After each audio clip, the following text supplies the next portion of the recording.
नमस्कार, आप देख रहे हैं सिटी पोस्ट लाइव और मैं हूं आपके साथ आर्या चतुर्वेदी। बिहार में महागठबंधन में सीटों के बंटवारे में रार अभी तक बरकरार है। अभी तक यह साफ नहीं हो पाया कि महागठबंधन की सबसे बड़ी पार्टी राजद, कांग्रेस, रालोसपा, लोजपा, हम मुकेश सहनी की पार्टी और आवाम मोर्चा को कितने सीटें मिलेंगी।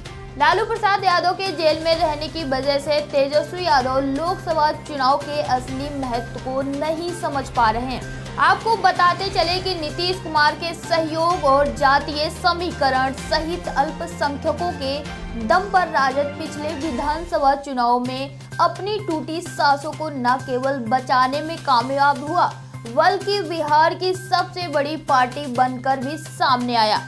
अगर नीतीश कुमार पिछले विधानसभा चुनाव में एनडीए के साथ होते तो आज राजद नाम की जो पार्टी है उसका कोई नामो निशान तक नहीं होता।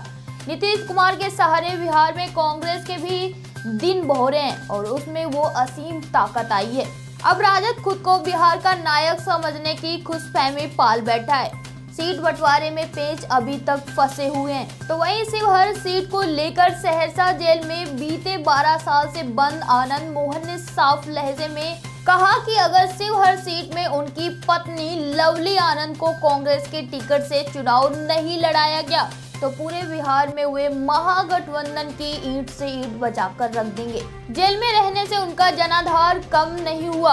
आनंद मोहन ने दावे के साथ कहा कि उनके सम्मान से छेड़छाड़ और उनकी राजनीतिक हैसियत को कम आंकने की गुस्ताखी महागठबंधन के लिए भारी पड़ सकती है।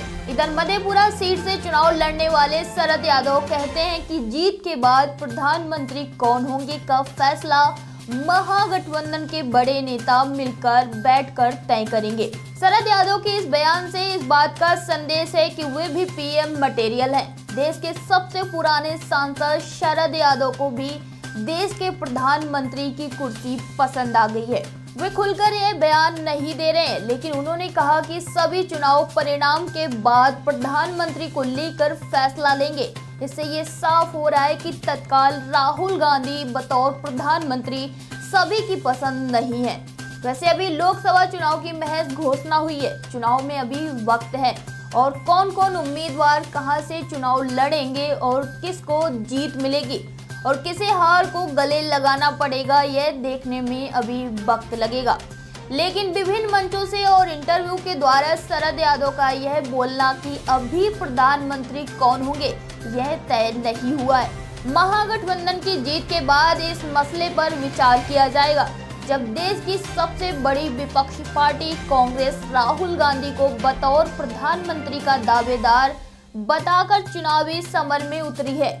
तो फिर शरद यादव और महागठबंधन के अन्य नेताओं को इस पर आपत्ति क्यों?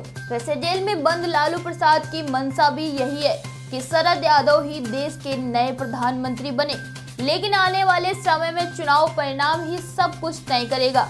वैसे यह साफ है कि कांग्रेस राहुल गांधी की जगह किसी भी चेहरे को प्रधानमंत्री स्वीकार करने को तैयार नहीं है। आखिरकार हम यह महागठबंधन के भीतर आने से मिल रही सूचना के आधार पर पूरे यकीन के साथ कह रहे हैं कि शरद यादव प्रधानमंत्री बनने के सपने सोते और जागते देख रहे हैं। यूं ऊंट किस करवट बैठता है, यह सब कुछ जनता जनार्दन के हाथों में है। सिटी पोस्ट लाइव के सीनियर एडिटर मुकेश कुमार सिंह की विशेष रिपोर्ट। फिलहाल अब तक के लिए इतना ही, और अपडेट जानने के लिए बने रहिए हमारे साथ और देखते रहिए सिटी पोस्ट लाइव।